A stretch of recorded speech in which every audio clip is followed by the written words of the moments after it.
What's good, YouTube? It's your boy, Blue Blood Sports TV, and I'm back at y'all with another one.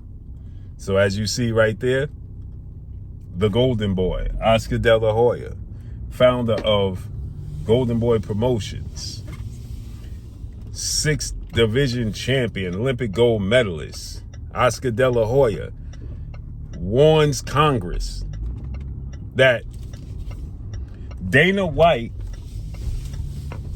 and Zuffa boxing is about to take over the sport, and that the other promoters are going to be scrambling for crumbs. Well.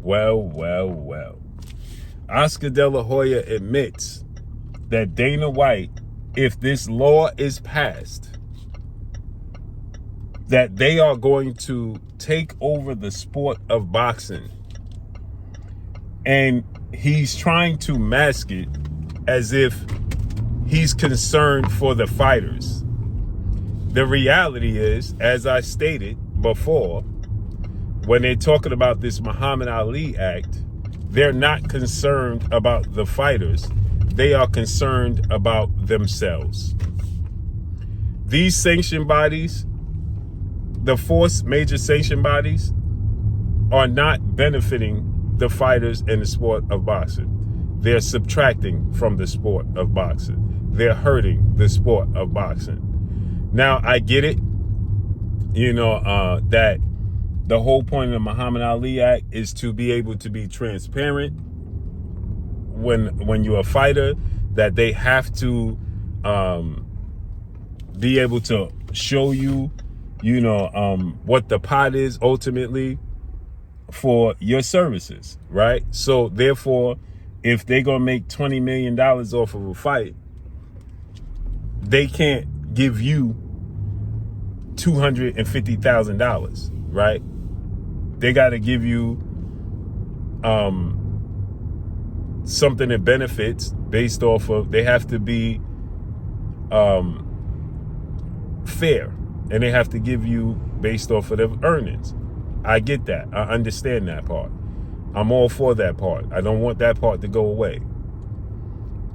But that's not what their concern is. Their concern is Dana White being able to monopolize the sport of boxing and structure the sport of boxing in a way that they are not going to benefit the sanction bodies and the promoters. That's the bottom line. And they understand what Dana White has on the table. They understand what he has, the resources he has, and the contacts and the relationships he has available to him.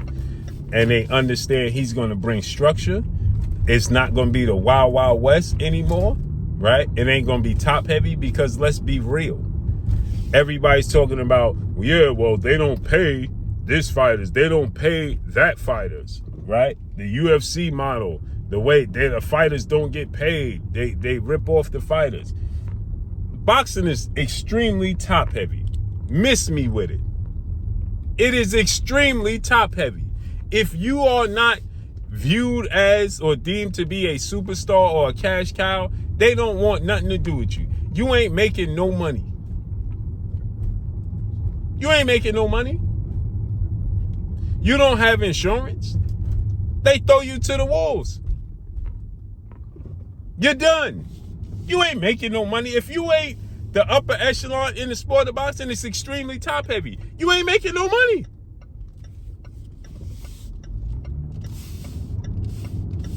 You're not making no money. Rolando Rolly Romero, according to what I've been told, hasn't even made $2 million yet. He's a 2-division champion. He's yet to make $2 million in the sport of boxing.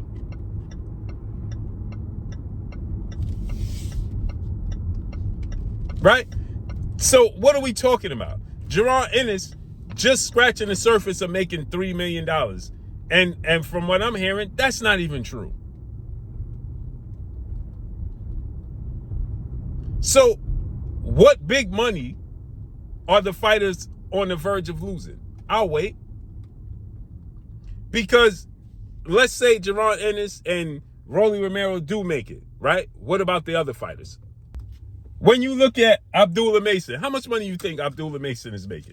He's still training in his basement. How much money do you think Abdullah Mason is making?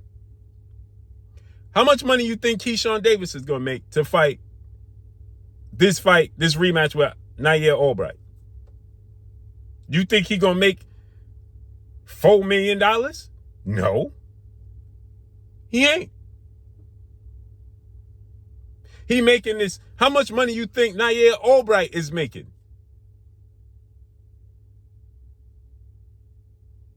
Again, if you're not the upper echelon in the sport of boxing, you ain't making no massive amounts of money.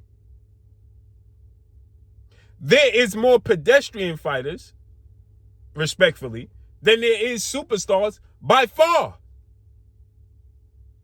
Yeah, you got Shakur, you got Devin, you got Tank, you got Ryan Garcia.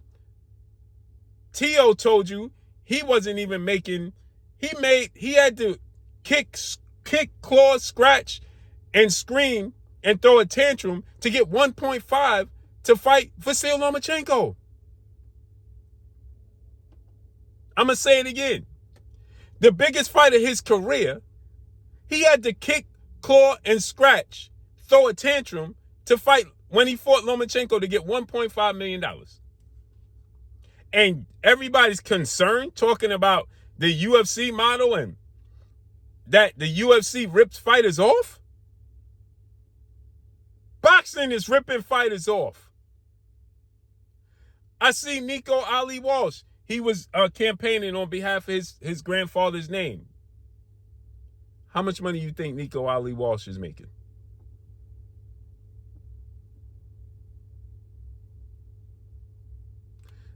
This is a facade. How much money do you think they're making? Canelo said that Oscar De La Hoya was ripping him off, took him to court, and won. What are we talking about? The UFC model, well, the UFC model was consistent. That's the difference. See, it adds up. Let me show y'all the difference. A UFC fighter may not make as much as a boxer, right? But he gonna fight 2-3 times a year. A boxer may only fight once a year. So it equals out to the same thing. What are we talking about here? It's diabolical. So listen. If you Canelo Alvarez, you making 20 million. Anthony Joshua, 20 million. Deontay Wilder making massive amounts of money. Terrence Crawford made 50 million to fight Canelo Alvarez. He was making 3.5 on average without fighting the Canelo Alvarez. Then he got the massive jump. What are we talking about here? If you don't have that marquee fight, you're not making marquee money. Floyd Mayweather made it his business to expose the business of the sport of boxing, ripping fighters off.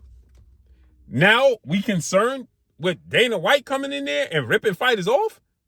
Miss me with it. And that's all I got for y'all. Follow me on Instagram at Blue Blood Sports TV, or one word, I'm gone. Peace. And another thing, I find this ironic. Oscar De La Hoya is speaking on behalf of the sport of boxing.